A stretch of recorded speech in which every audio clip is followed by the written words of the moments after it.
Thank you. Thank you very much for this.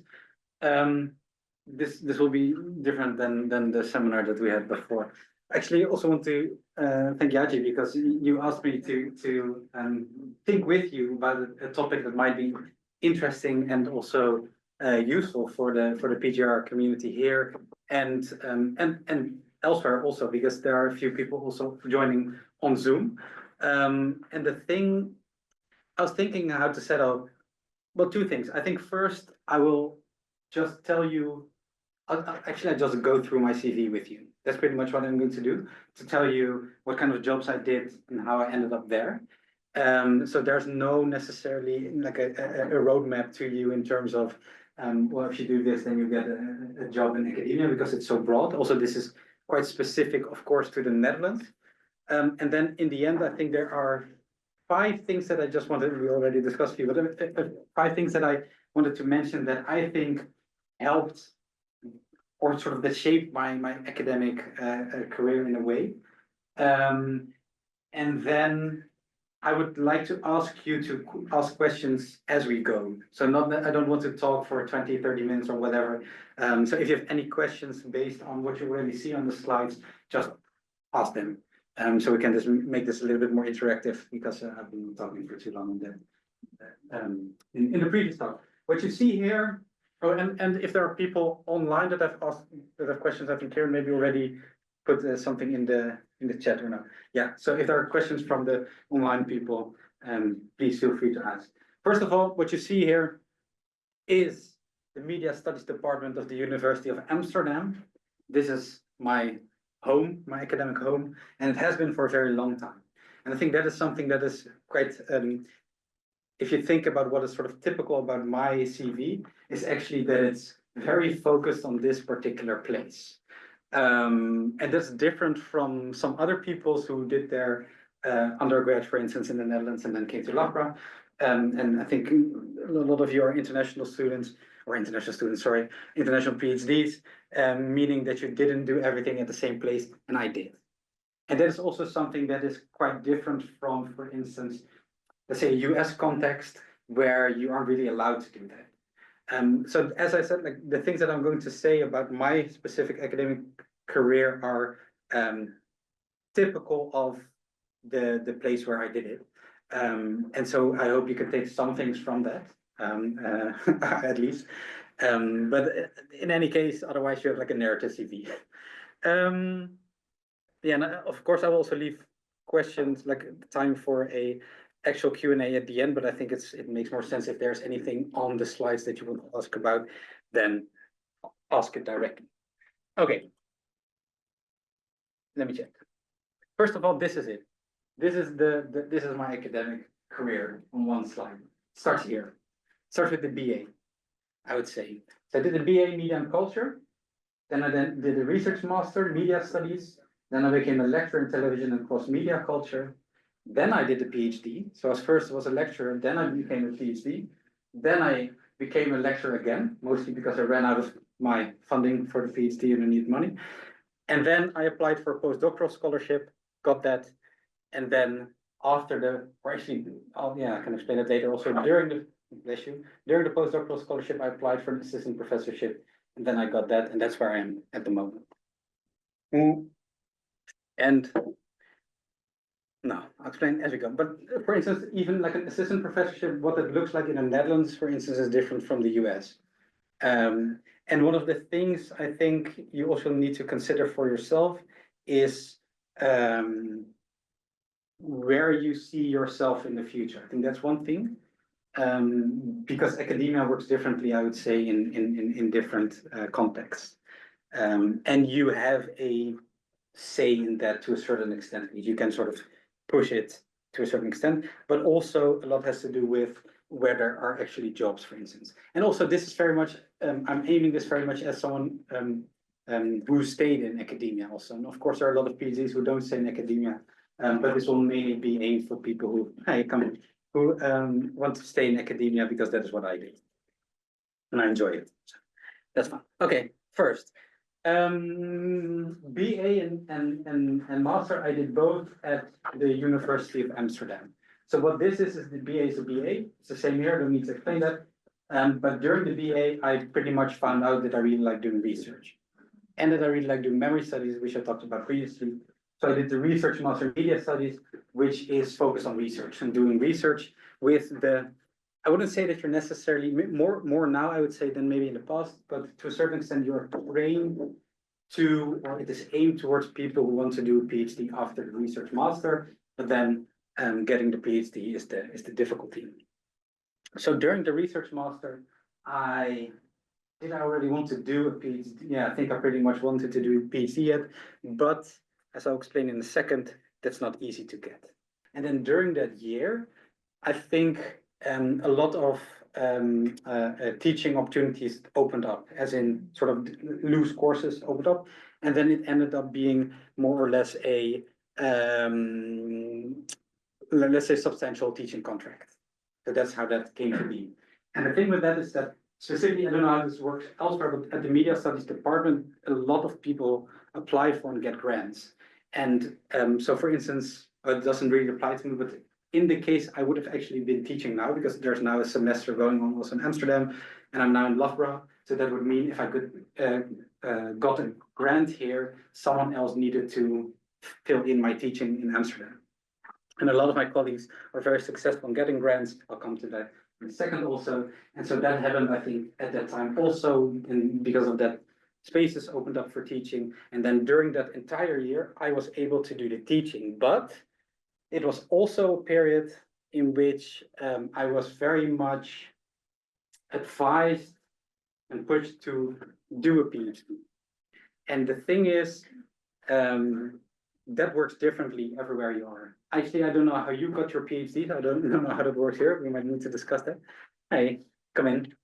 But how that works in the Netherlands is pretty much that, especially at that time, is that the department itself does not have PhD positions.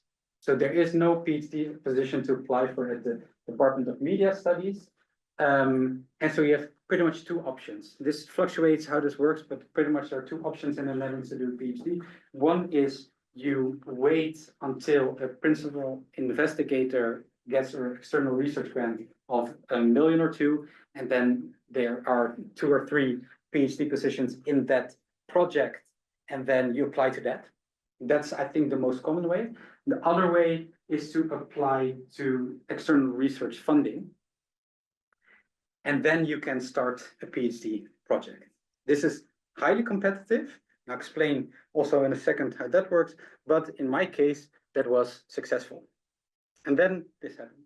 So I applied to what you call the MAO PhD in Humanities grant, which is an individual project that you write, and then you have 2 supervisors. They help you in the application to a certain extent to develop your idea, and then from the University of Amsterdam specifically, there's a research team that might help you do mock interviews because you need to do an interview. Should I go into that one? Actually, no, because you already PhD. But this is also a whole process. It takes months, and then you need to write a research proposal. You need to do an interview with an external committee, etc., etc. But then you can start your PhD. But the thing was, again, I did it at the Department of Media Studies, University of Amsterdam. So as you can see by now, the thread in my CV was Amsterdam, Amsterdam, Amsterdam, Amsterdam, Amsterdam, which is fine because it's a very good university. Specifically, the Media Studies department is very good. So that was pretty much fine, but I also wanted to have, let's say, a little bit of diversity. It doesn't hurt anyone in that sense. So what I did there is I applied to other let's say affiliations, positions, and funding also. So it's actually what we just talked about. The Indonesian BAs that were from Nottingham, they also knew of KITLV, which is the Royal Netherlands Institute of Southeast Asian and Caribbean Studies, because what I figured is, okay, my expertise lies in media studies, but my topic is also in Indonesia. So I try to go to the KITLV in Leiden because they have a lot of expertise on Indonesia. So to gain sort of that expertise there. And then I also applied to another grant, which brought me to the Asia Institute in Melbourne for the same reason, because there again, there are a lot of people working on Indonesia have that expertise, but they also have that combination of Asia or specifically Indonesia and media and what I was searching for. And then finally, I also applied for another grant, and with which I was able to go to Berkeley. And so, yeah, I'll get into this also in a second, but this was during the PhD. Do I want to say there? Here I would say luck is also a bit on your side. Well, it's double. I think it comes together in the end. And then what? PhD, as I said, in the Netherlands, the funding is for a certain period of time. Due to personal circumstances, I was unable to completely finalize the PhD in the allotted time, and so I needed to apply for a job because otherwise I couldn't pay my rent. And then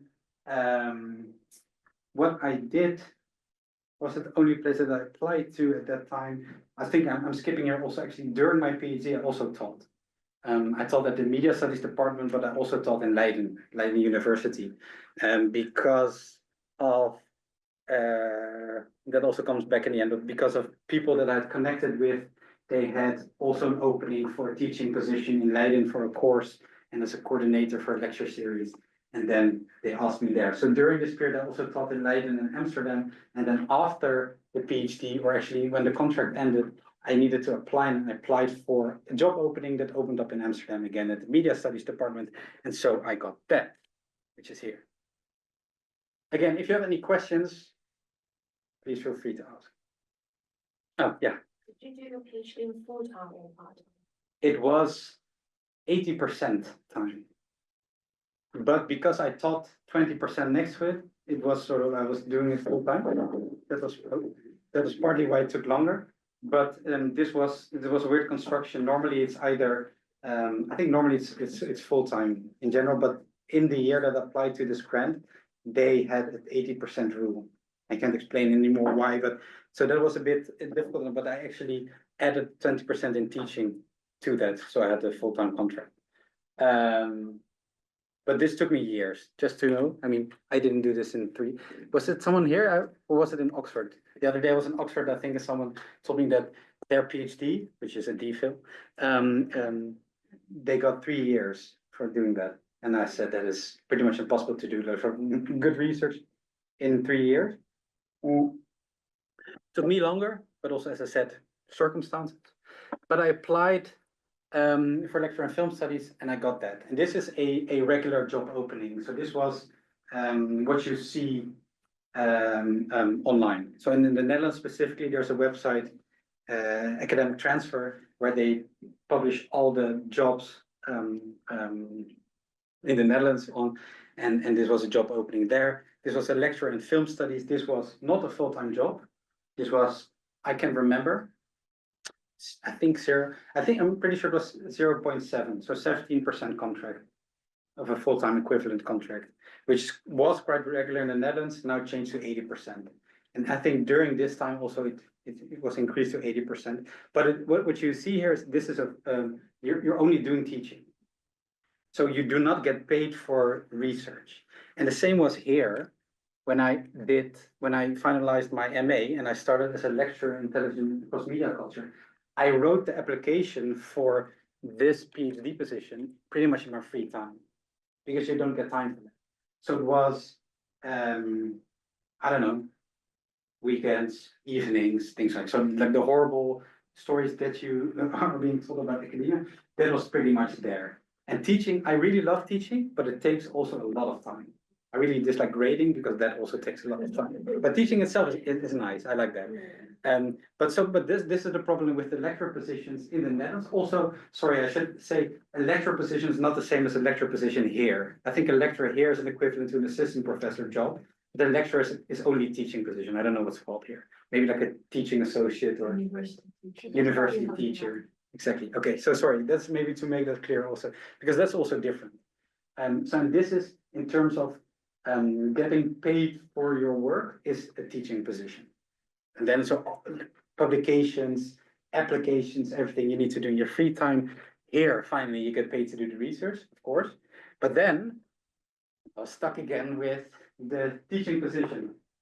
Or stuck again, it's a privilege to have the position, but that is pretty much where we are. Oh wait, is this for you? Yeah, just one. Sorry. Do they expect applicants to learn second language? This is a good question. Yes, They do, especially with our new government. So the thing is this, I haven't made that clear also, and I don't know, can't remember if I said it before, but I am Dutch.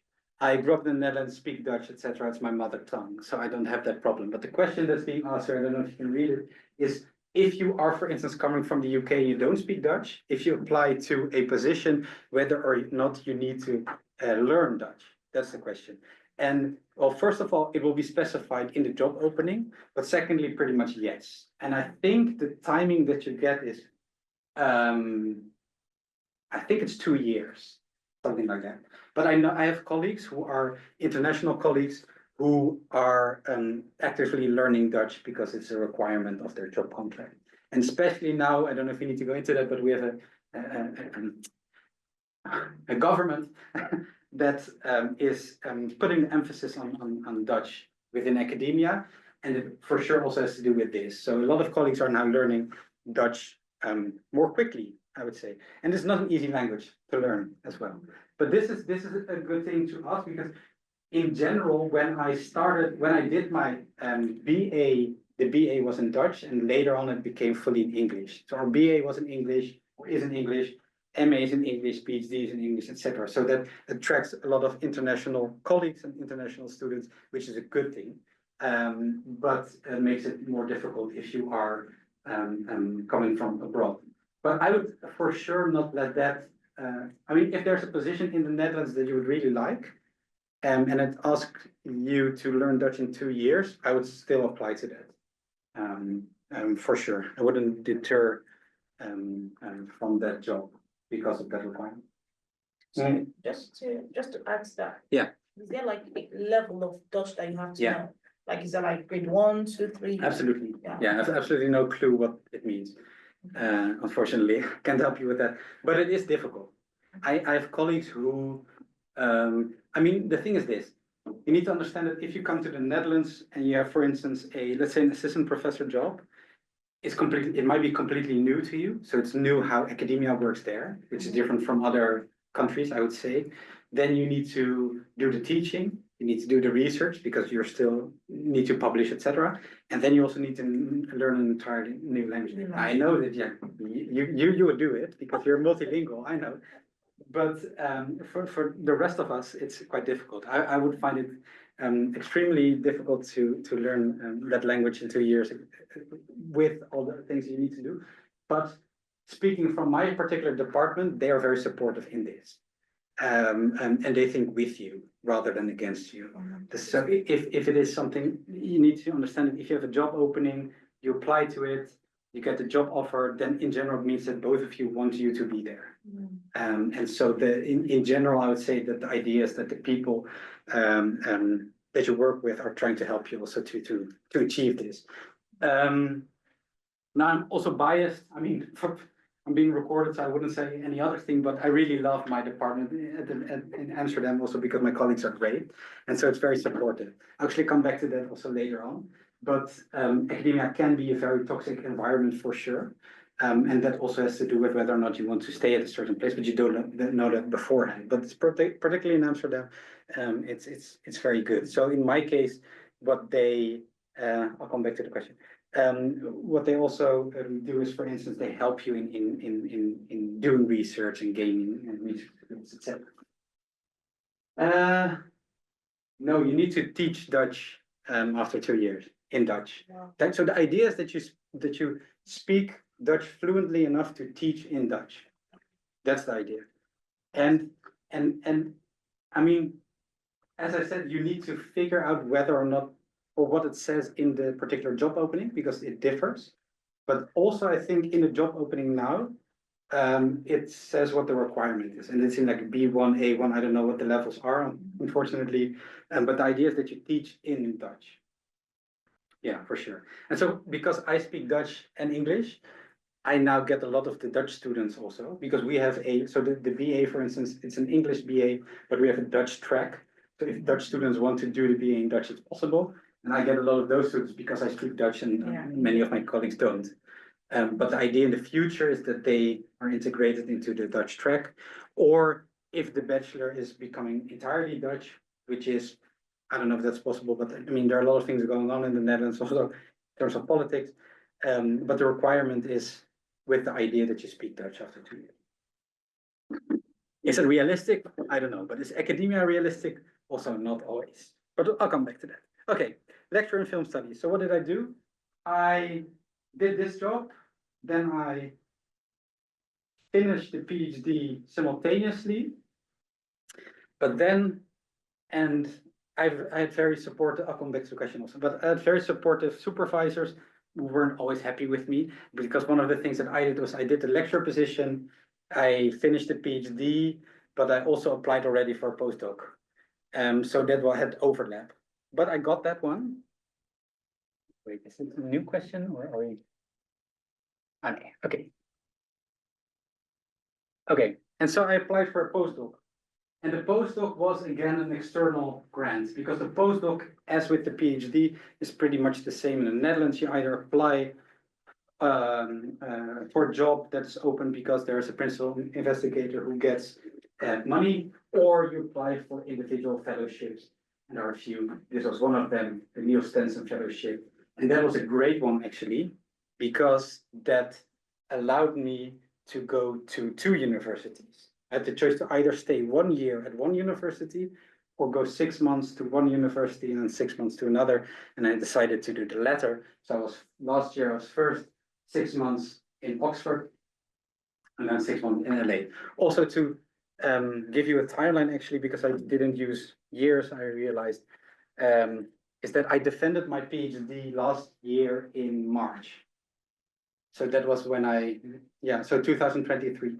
So 29 March 2023, I defended my PhD, and then the postdoc ran until the end of January 2024, so beginning of this year. But this was also a great opportunity, also in terms of different, if you would say like differences between universities and academia, I can tell you that Oxford and UCLA is also quite different.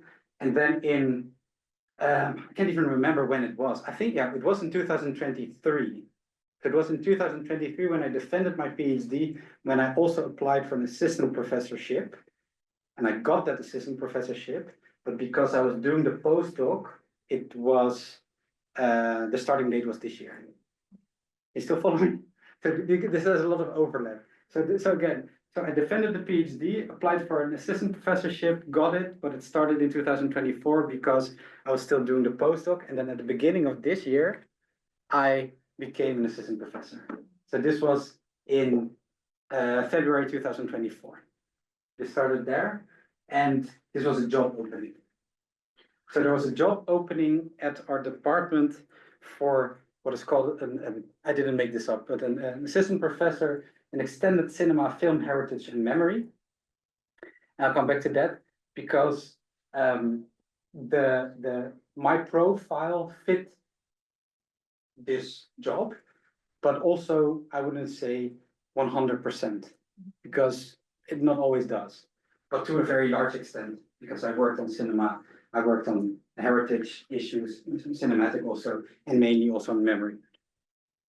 So that is also one thing I would say. And that is the career, because that's where I'm now. Any questions up until now? Yeah, I'll come to you in a second, yeah. Do you ever think of like shifting to other departments or subjects? Yeah, good question. No. Now, the thing is this, the media studies department fits my research very well. And I feel like I fit the department very well. Also, I really like the colleagues, as I said, so it's a good place to be. But in terms of research itself, there I have shifted.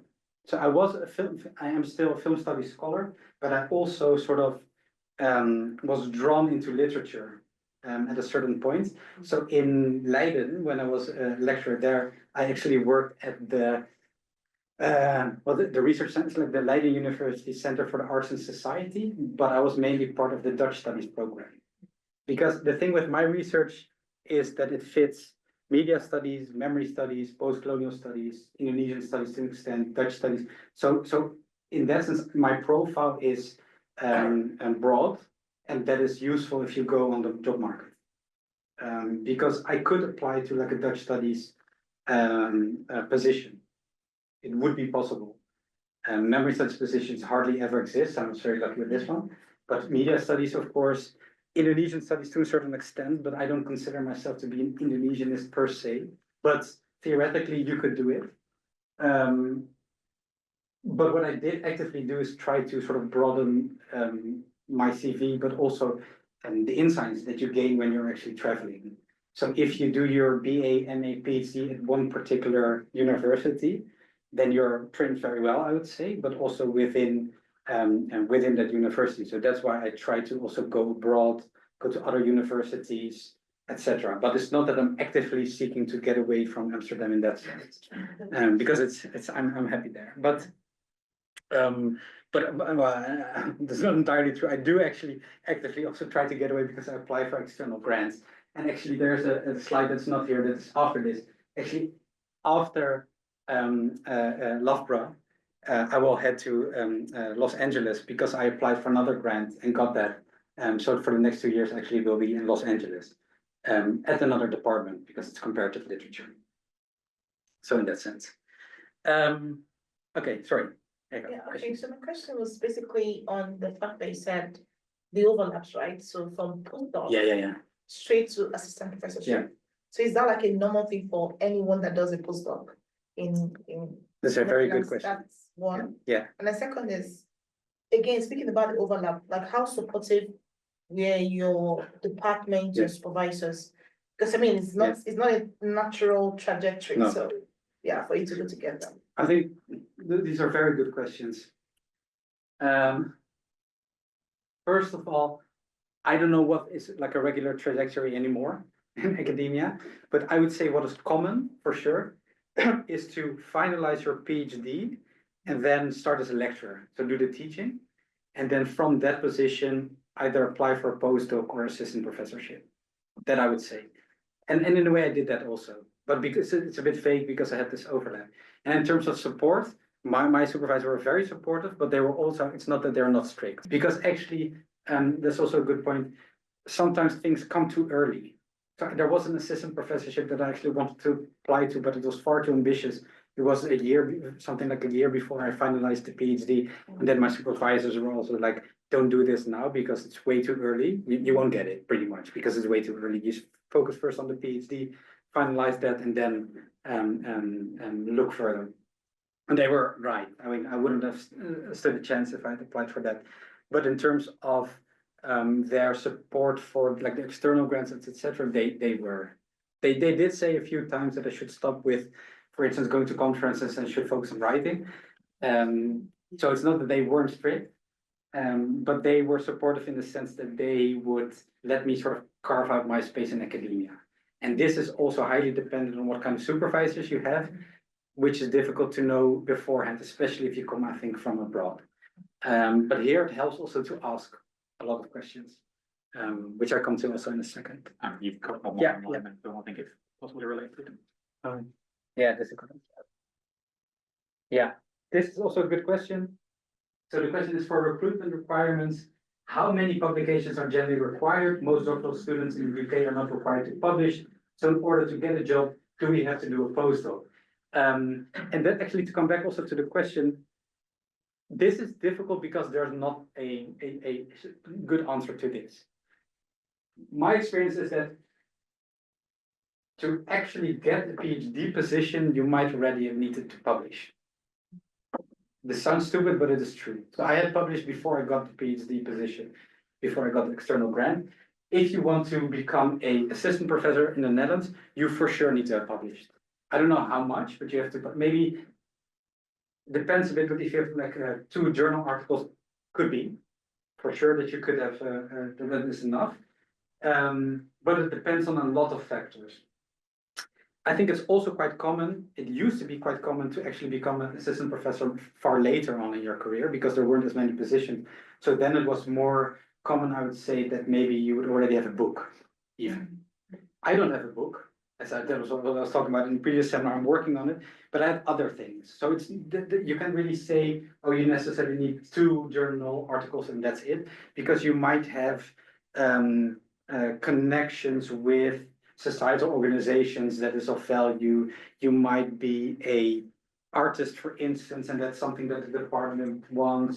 You might be, in my case, I would say, I mean, I don't know because they don't tell you why you get the job, but in my case, I would say what for sure helped is because I got a lot of external grants. That is always a good thing because what that is you come to the university and say, look, I have some money. And then they don't have to pay you because you sort of pay yourself. And that's always a good thing. So that in my case, 100% helped, but I had a few publications already, not a book. So it's difficult to sort of say what, but for sure, in the Netherlands, it is common to already have published when you apply for both actually a postdoctoral position and an assistant professorship. That's why I say that the most common route is to first do the teaching thing, but that's actually just an excuse to pay your bills and then actually in sort of your free time do the research. I mean, this is horrible, but this is what it is pretty much. Yeah. My question is, do you think it's very necessary to getting your teaching experience during your PhD? Because Yeah. you mentioned you already have the teaching experience after your master, right? So when you apply for the job after graduating for PhD, do you think it's very Yeah. necessary? You have to. Also a very good question. My I'm under the impression that yes, you need to have some teaching experience, ideally during the PhD, because it's going to be harder afterwards in terms of the things you need to, but you don't need to do a lot. So it's pretty much sort of a, I did a lot of teaching. Actually, I did so much teaching that also my supervisor, I think at one point said like, you don't necessarily need to do this in terms of like a CV kind of sense. It's just a box that you need to tick. But I enjoyed it and it pays money, of course. So, I mean, you also have like practical issues if you need to pay the bills, and that's also a good reason to do it. So this also depends on your personal situation, but I would say, yes, do some teaching during the PhD if you have the chance to do it, but don't overdo it. And there's also a very specific period in which it is best to do it. I would say the first year, no, last year, no, ideally. Reason is first year, you really need to set up, you should figure out what the hell you're doing for the coming 4 years. And the last year is pure panic of trying to finalize the PhD. So the first year, last year, I would not do it. Ideally, if you have the chance. Because this is, the things that I said is pretty much ideally. I did, I think, first and last.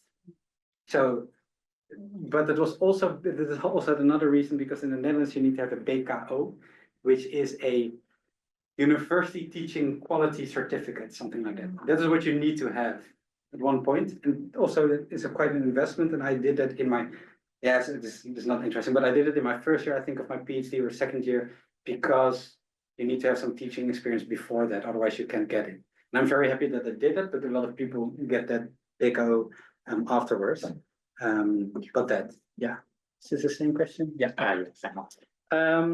Okay. More questions? Because otherwise I'll go on to the next slide. Next slide is this. What are the elements that work for me? 1, hard work. This is the thing that you can do, right? This is where you have your own input. And what does that look like? So in my case, the question again, like this is also related to this previous question, publisher, publish or perish, right? It's true to a certain extent. I can't say that it isn't. Publications are still very important, but I would say that output is important. So they ask for output, and this depends also. So in my case, for instance, the topic, I'll come back to that later, that that I was researching as a PhD was interesting for the public in the Netherlands at a particular time, which allowed me to do a lot of things that are not considered to be traditional academic output or weren't. So for instance, public lectures.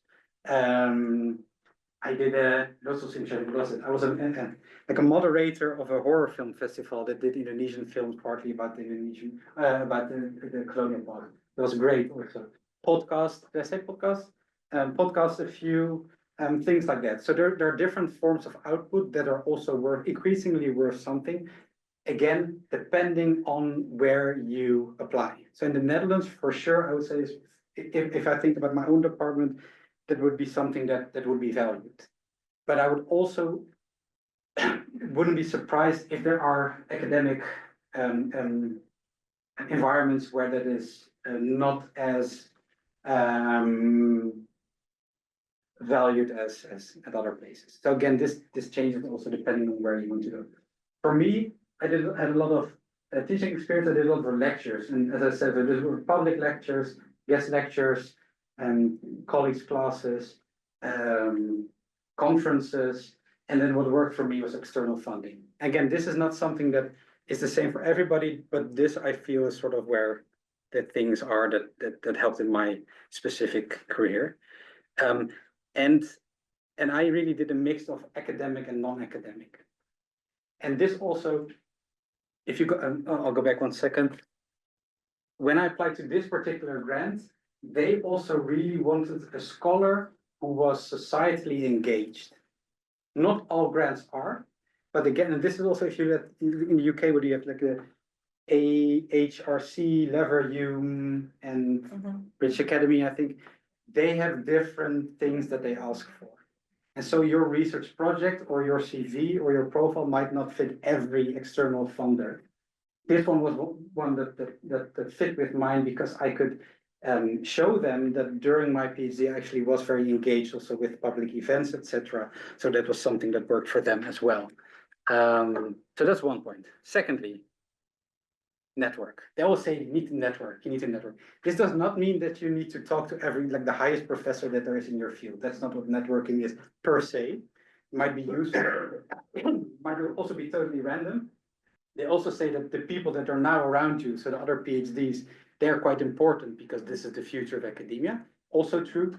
It's probably somewhere in the middle. You need to do both, whatever. But what does that network offer you and how do you get it? For me, what networking is, well, as I said, I was offered the job because I already worked. If you apply for more like structural, like for instance, an assistant professorship, no one will give you an assistant professorship. That's not what it, these are like small teaching contracts, but it helps, obviously. Publications, for instance, if someone is creating an editor's volume and asks you to submit a chapter, or someone is has a special issue and asks you to submit a article, etc. So in that sense, the network can help to get publications, but networking is also very much advice, I would say. Yeah, again, going to conferences if you have the money to do that, because that's always the thing. And then this is so funny also, I think I was talking to Connor about this, but LinkedIn, Twitter, things like that, social media, it does help to be seen. This all is sort of to the people. For instance, if someone in Frankfurt is thinking, okay, I'm going to write a book about memory studies and post-colonialism. Oh, there's this guy in Amsterdam who's working on Indonesia and post-colonial situation there. I might ask him. So that's sort of positioning yourself there. But specifically with LinkedIn and Twitter, I found, especially Twitter, now it's dying, but in the beginning, this was super useful for making connections. I'm actually, I said in the last seminar, I'm actually trying to work on a second smaller book, which I pretty much connected with the publisher of the press through Twitter and things like that. So there is it's easier to sort of do that there. There might be like Blue Sky might now be the thing. I'm not on there yet. But there are ways to sort of, let's say, create a network, but also it's about advice there. So if you're interested in, I don't know, applying for a job at Leiden University, then it might be useful if there's someone that you know that you can ask, like, how's the situation there? How does that work? Do you think that my CV might fit there, etc., etc. So it's always good to know people, I would say. And this is for sure connected to the hard work, because how do you get the network? It's through hard work also, and being nice, and to go to balls, as we say in the Netherlands, which means the drinks. So afterwards we have drinks, so you need to stick around because that's the most important thing. Yes. Just on the previous slide. This one. Work. Yeah. You mentioned something about, at the time when you were doing your PhD, you were working on something that was very popular, like what people wanted to research on. So how do you actually, because as researchers, I think sometimes we struggle with such, hot topics. Yeah. How do you kind of find your way, like your own pathway? Super good questions. Again, and very difficult to answer, I would say. Yeah. I think sometimes first of all, if your path is whatever interests you and is whatever you find the most exciting to write about, then you need pure luck to have that sort of that it becomes topical within society, for instance. But otherwise, you can see that there are sort of things happening in society that that are changing. So in my particular situation, when I applied for the PhD grant, it was a time in which the Netherlands, you could sort of feel and see in the public domain, if you will, like in the public debate also, that people were looking at how should we in the Netherlands look at our colonial past. And then my perspective there was, okay, so in the Netherlands, we're very much focused on the Netherlands, but how does Indonesia look at that particular past and how is that useful for the Netherlands? So in a way, you could, if you think about a new project, you can try to see what is sort of, what is a hot topic now, in a way. For instance, yeah, but it depends on what your background is. But obviously, you could do, well, there was a book presentation recently here by the Communication Media Studies Department about illiberal democracies. And you have people like Trump who come up, so that's going to be a topical thing for a couple of years. Artificial intelligence, ChatGPT, this kind of thing. But if that is not within your research profile, I wouldn't force that into it. So for me, it wouldn't make sense to do artificial intelligence unless I can connect it in a way to post-colonialism, history, Indonesia, which you can actually, but I wouldn't force it in that sense. The thing is that you probably have a research profile that you work with. Maybe you can find something within that to sort of go towards these hot topics, if you will. But I don't think that's necessarily, that can also be very superficial, because in the end, you also need to have a good academic research question, and that goes often beyond the topic that you're writing on. So whether or not the topicality of my previous seminar remains, the book should answer a question that is useful for academia, also for the future, etc. I don't know if that answers your question. Also need to go to the next Just one. one more line. Is doing research assistant helpful, TA and RA? Which one is more valuable for looking for a job? With TAs, I assume teaching assistant or research assistant. Depends on where you do this. And yes, I would say it's helpful in any case. As far as I know, if you are in the US and you are a TA, that means that you're a PhD and that you're helping with teaching. That's useful because I think it also gives you some money at least. It is experience for sure, but it's a different kind of experience to an actual teaching job in the Netherlands, for instance. But it depends also on what you mean with useful. Is it useful for paying your bills? Is it useful for connections? Is it useful for understanding whether you love or hate teaching in itself, for instance? Because you could really hate teaching, of course. And then academia might also not be free. And then a research assistant is the same. Maybe that's quite nice because you understand, okay, I do love doing research, etc. But it depends a bit on what is valuable. For finding a job, yeah, it depends also on the job, I think. But in general, I would say yes. I think yes. But okay, I'll go further because we don't have a lot of time. Yeah. Oh. Just a quick Yeah, question. go ahead. Before you became an assistant professor, Yeah. and while you are preparing for job application. Yeah. How do you see the grades of the publication? Like sometimes Yeah. book chapters may not be as good as Yeah. like the journal article, and in that period, what did you do? I think that's very true, but it's also very difficult to understand. So there are journals that are considered to be more highly valued than others. But I wouldn't say that the research that's published there is necessarily better. But the thing is that it depends, and I can give a good answer to this because it depends on who the committee is that's across you. Because I know for sure that there are people in academia who value, for instance, publications in okay, no, let's say Eurocentrism. Let's say that a lot of American and European journals are considered to do better than non-European or non-American. So in my case, for instance, if I would publish an Indonesian journal, it would make a lot of sense for my research and would fit there. But I don't think it would be valued as high as I would, for instance, publish in memory studies. So and I can't say whether some things are better or not. If the research in one journal is better than the other, that for sure, I mean, I'm pretty sure that's not the case necessarily, but I would also say that there are people that would value some journals over others. And that is something that you might need to take into consideration. Book chapters, same. Some people say that journal articles are worth more than book chapters, but book chapters can offer you also a lot in terms of, again, as I said, like networking, the particular topic that you're writing about, the question that you can ask in the book chapter, etc. But it's a difficult question that there's no real concrete answer to, except for the fact that yes, there is a difference in how people value these things. And you need to, because you can, if you, like, you only have time for one thing to write, right? So like, it's a journal article or a book chapter, etc. So you need to figure out for yourself what works best, I would say. Let me go through only 3 slides, I think. This is an important one. No, this is it. Luck. This is it. We talked about this already. What is luck in this case? Well, one thing is, so hard work, that's something that you can do very much. You can do your best there. And then there's a factor in academia that is out of your hands to a large extent, which is this part, I would say. So one thing is timing of jobs. If I finished my postdoc and the job would not have been there, the job that I have now, then I would not have perhaps an assistant professor job, because I couldn't apply to that.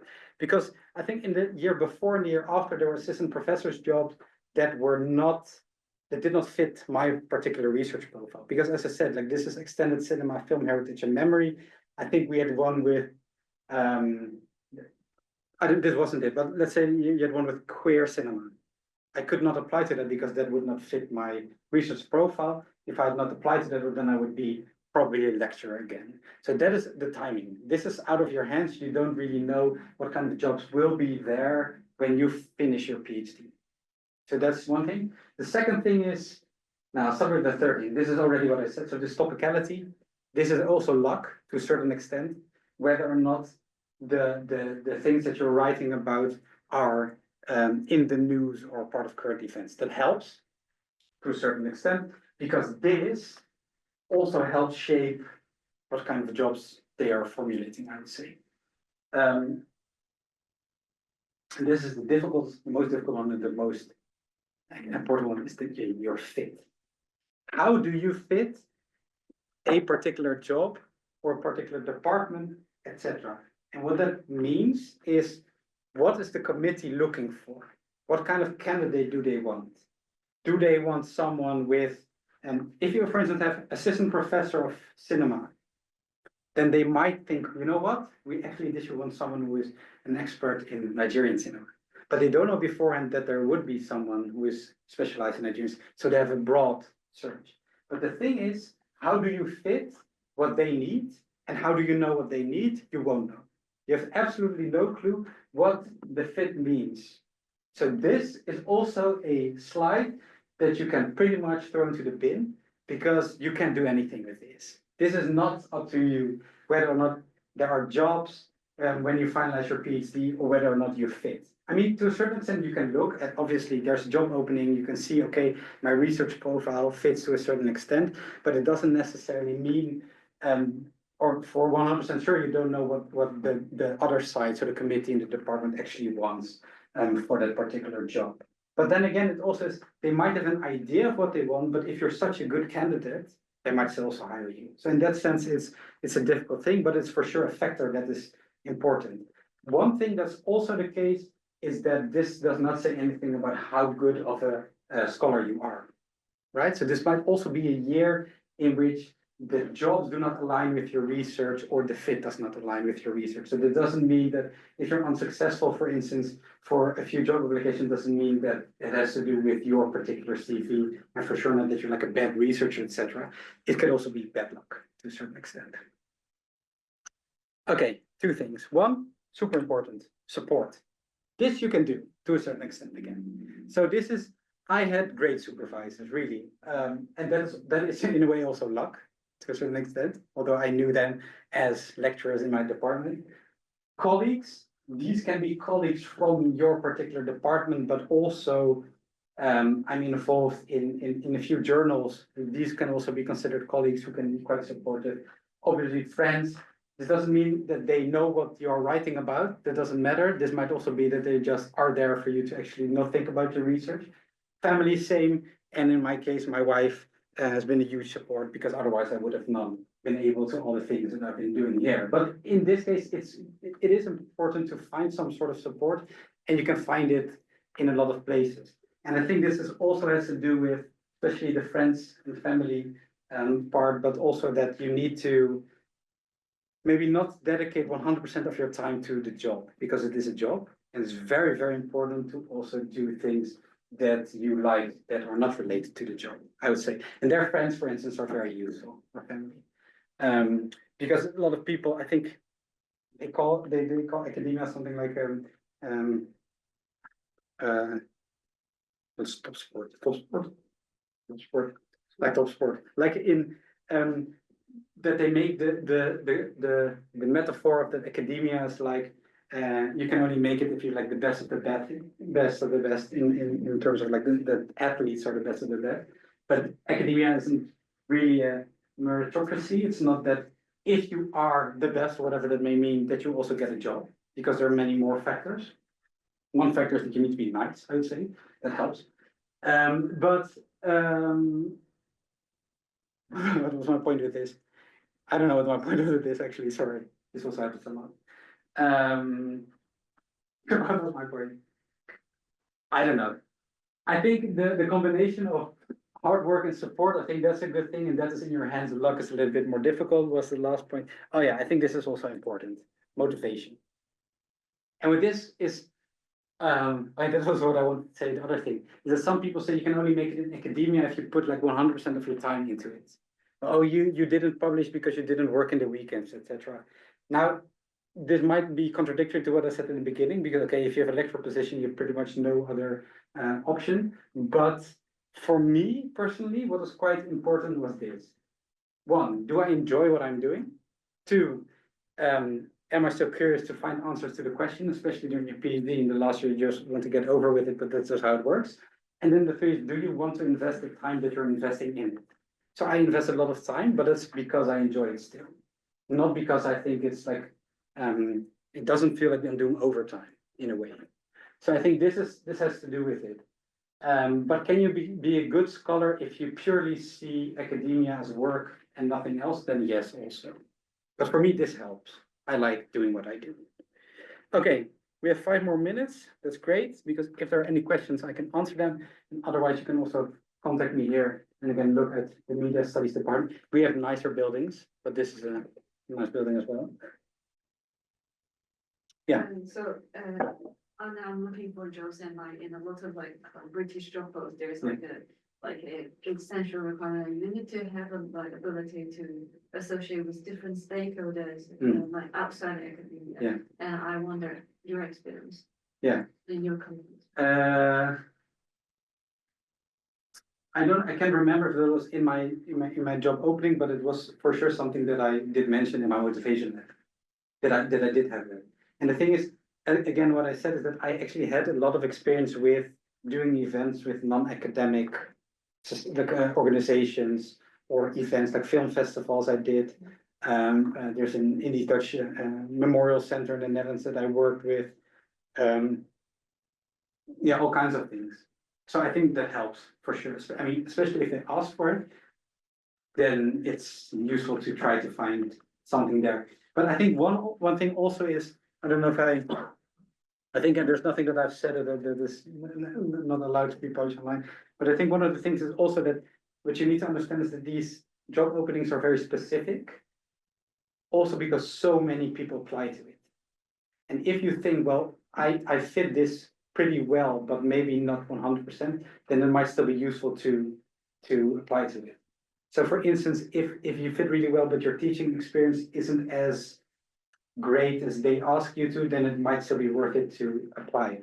On the other hand, this also is sort of a calculation of your time investment, because I know also, for instance, if you have, let's say you have an Ivy League position in the US, and so many people apply to it that they pretty much get the candidate that they've written on paper, I would say.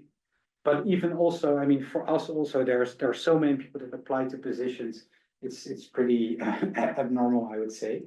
But you need to sort of explain why you do fit the profile that they are asking. Like, how do you fit the job opening, and why would you be a good person to be considered, or actually like the best person to have at that particular department? And that I think you can do even without ticking all the boxes, although it might be good to sort of see how your CV fits into that actually. That makes sense. Yeah. Any more? Some of you need to leave. Yeah, go ahead. If not, I'll be around still also in the next room for a few more minutes, but One more. yeah. Are there any recommended sources for finding academic jobs in Europe? Yes. Netherlands is academic transfer. The rest I don't know, because that's where I ended, because I got the job. But I'm sure there are UK websites. I think like Times Higher Education, but that might be the US. And there's another one that I can't remember. But I'm pretty sure I would be sure that you can Google like websites with academic jobs. But for the Netherlands, it's called academic transfer. There they post everything. Yeah. Okay, thank you. Thank you everybody online, everyone who's online.